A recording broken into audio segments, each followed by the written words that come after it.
Hey, what's good, everybody? Welcome. Happy Thursday. Is it Thursday? What day is it? Yeah, it's Thursday. Sorry, we're throwing off here. My daughter turned 18, and so we had a birthday last night, little dinner, and to Friday we're doing a birthday party. So it's all kinds of crazy around the house.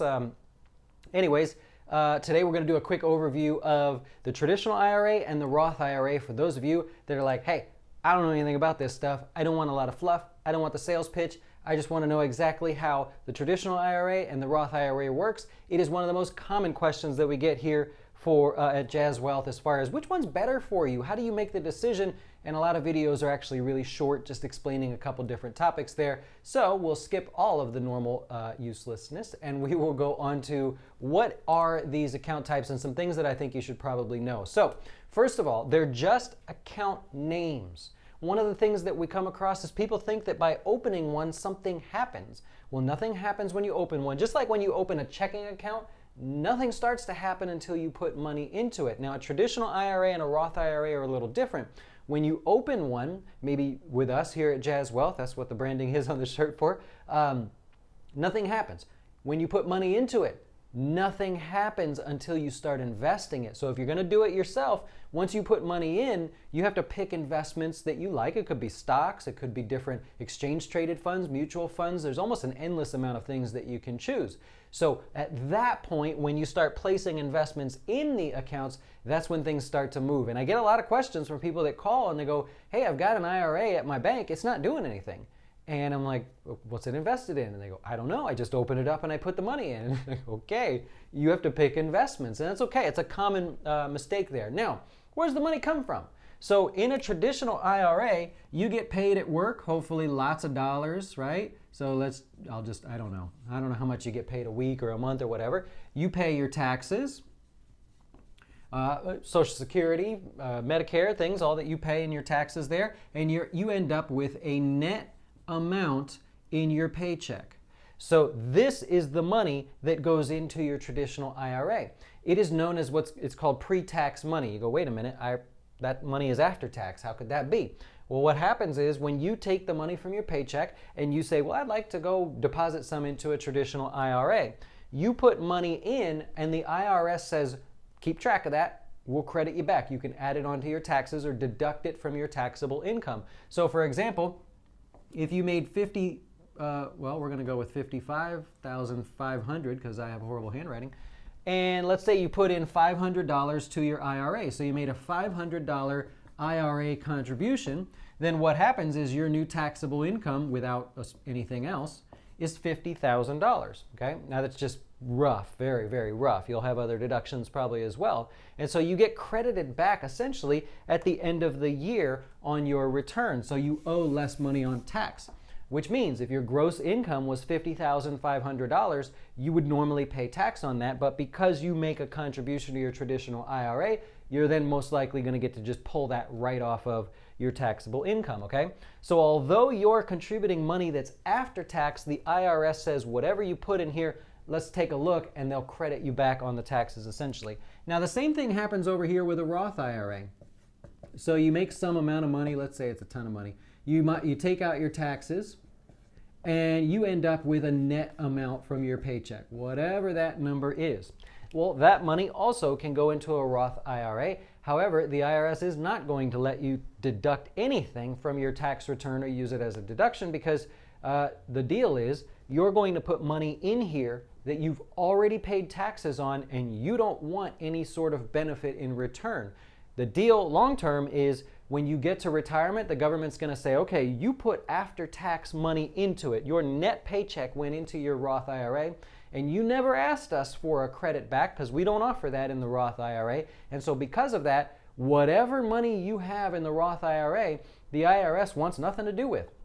Whether it's the contributions over the years, the taxes, the income that you've made off the investments. Remember, you take the money, you put it in, you choose investments, and they start to grow over time. And that money all gets to be post-tax, meaning you won't owe any tax in the future.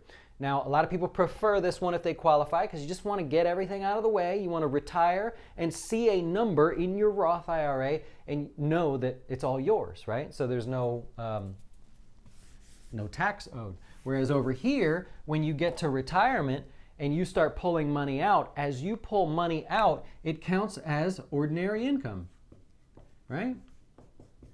So when you retire, you're still going to have to pay taxes. Over here, when you start pulling money out, no tax at all, as long as it's a qualified withdrawal, you're old enough and everything. Now, for both types of accounts, you could start taking money out when you're 59 and a half. That's the magic age. You reach 59 and a half, you can start pulling money and paying ordinary income tax here, or start pulling money and pay no tax here.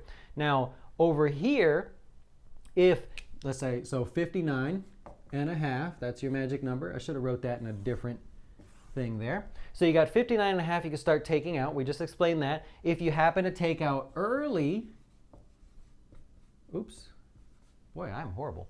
If you happen to take out early from your traditional IRA, you're going to pay a 10% penalty, and you're going to owe taxes on your withdrawal. And what I like to do is just say, if you're going to take money early out of your traditional IRA, just take 30% right off the top, right? Like assume you're going to pay 30%. The 10% penalty can come out. If it's like with us and you decide to take out from a traditional IRA early, we can hold back those taxes for you, or you could deal with it yourself, but you're going to owe, figure 30%. It'll be a little under that, hopefully. And that's if you take out money early. In a Roth IRA, if you take out your contributions, meaning those after-tax dollars that you put in, I'll just go like this. Contributions can come out anytime. So there's no penalty or tax, right?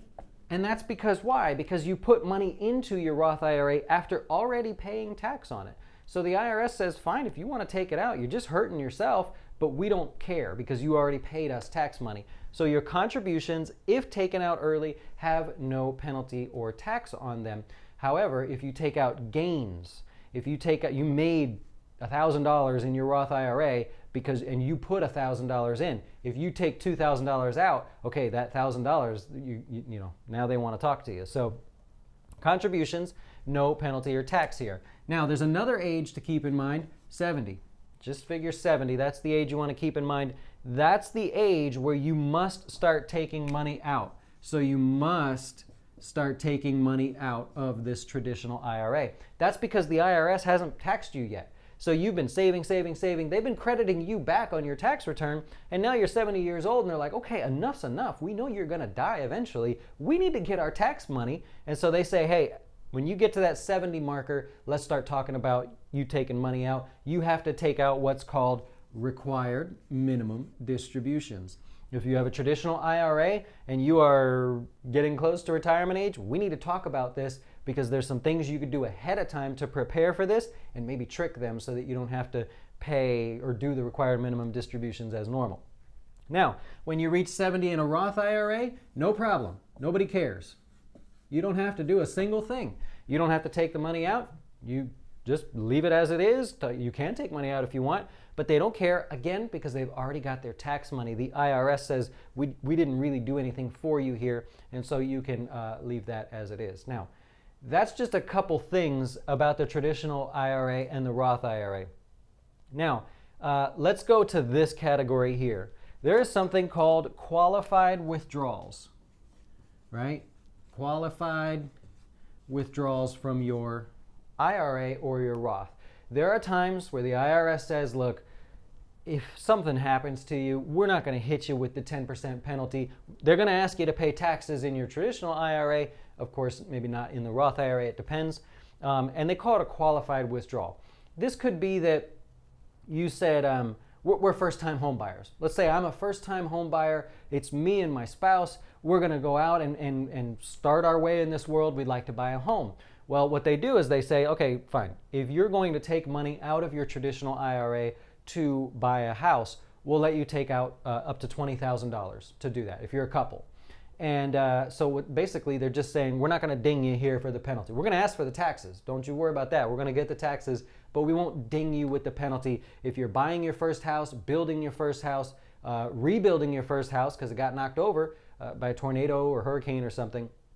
And so then they won't hit you with that 10% penalty. It can be that it could even be that you're focused on a house for your parents, right? So there's a lot of little nuances in that rule there. It could be parents, grandparents, things like that. If you're building an addition for your grandparents to live in your house or something like that, you can sort of get away without paying that penalty. It could also be college expenses. Maybe you're going back to school and you want to pay for tuition, you want to pay for books and things like that. Careful, don't try to pull one over on them, but you can take the money out as a qualified withdrawal for college. We just did house, first-time home buyer, and no 10% penalty. You can do medical expenses. What happens if those medical expenses get a little out of control and you run out of money? Qualified withdrawals from the IRA. It could be, so college, house, medical, it could be disability. There's a few other things that you can go over in there that are called qualified withdrawals. Same on both sides. I'm not going to write it again. But that just helps you avoid at least that penalty. Now, is it a great idea to take money out of your house from a traditional IRA? Probably not. You might want to use the Roth IRA if you qualify for that. But you can use these vehicles for two goals. So more and more of our customers come to find out, they're like, look, I got my 401k at work. I see what I'm doing there. I'm on track. I'm doing great.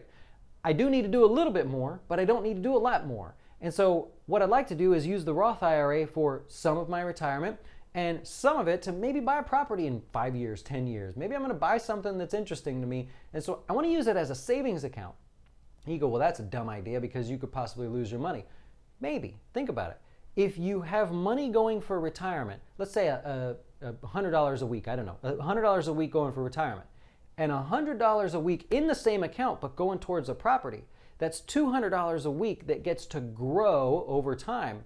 At the end of the game, you're only going to pull out what you put in, and all that growth gets to continue. So people that really work that math out, I'm fascinated by that because that shows the deeper level of thinking there. You could do that, all right? So know that 59 and a half magic age, early withdrawals are going to cost you unless they're qualified withdrawals. 70 is the required minimum distribution time period. And as far as investments in your traditional IRA, almost anything is available. You can't do insurance, so none of those insurance things that people give me such a hard time for. And you can't do like collectibles. You can't say like, I want to invest in a piece of art, right? And put that in my IRA. You can't do that. What's the reason they don't allow you to contribute in an IRA regardless of a traditional or a Roth as high as a 401k? I would say they should give more here since you go solo with your employer help. Isn't that interesting, Cheer and Jeeve? Yeah. So that is lobbying at its finest. And I'm not one of these government guys that's going to give them a hard time. It's just simply people saying, we want more of the action over here. Bigger companies winning out on that one. It's a little battle that comes up every now and then, especially with the Roth IRA, because with the traditional IRA, I can understand a little bit that nobody wants you to be able to eliminate your taxable income, which you almost can do, by the way, in a 401k, but it's what it is. How much is the minimum requirement to withdraw after you're 70 and a half? The way it works is it's called a required minimum distribution, and it's based on your life expectancy, and the IRS tells you what your life expectancy is. So there's actually a calculator that we morbidly go and figure out you have to die on this day, take out this much, and we always overestimate a little bit so that, because if you take out too little, you get in a little bit of trouble there penalty-wise. So it's a calculator that figures it out. What if you contribute after-tax money to a traditional IRA? How do you get that tax money back? If you decide, Larry, that you'd like to contribute money to a traditional IRA, and then you tell the IRS at tax time, I don't want the credit. I get it. I put money in a traditional IRA. I put $5,000 in. I should be able to take $5,000 off of my return unless your income's too high. But you say, hey, IRS, I don't want the credit. I don't even care. Just I want to put the $5,000 in with my after-tax money. Then you could do that. You could certainly do that. You don't get the money. You're not going to get anything back. But that money now becomes post-tax, and we could say, hey, put it in the Roth IRA. Very popular for people that have high incomes is to put whatever they can, the max amount in the traditional IRA, then tell the government, I don't want the credit, which makes this a post-tax vehicle, essentially. And then you go, well, then let's just move it over here, right? If you're not allowed to contribute to a Roth IRA because you make too much money, that's the loophole. That's the wealthy loophole that fits everybody on this planet. You get to go, well, I'll just contribute here, not take the deduction, then move it there. And the IRS goes, yeah, that's fine, which is silly because they should just say, okay, no cap on that. But I get it. Anyways, employer-offered portfolios are not always fascinating, and you have more. Yeah, that can be. They're getting more and more interesting. They're trying there. So that's that one, but that's what we're working with. Hey, in the meantime, we'll be back at 5 o'clock to do the closing beat today. Very interesting day. I've got a lot to say about today. So if you want to hear about the stock market later, sort of an unbiased analysis of what's going on without all the opinions, we're just going to dig right through it. We'll cover everything that happened today, and there is a lot going on today. So I hope you'll join us there, and we'll talk to you later. Why should you choose jazzWealth as your retirement or long-term investing service? Our portfolios are managed by us, not some faceless mutual fund manager. Our private classes will teach you everything about investing and getting your dough straight. Best of all, our fiduciary standard means your best interest comes before ours.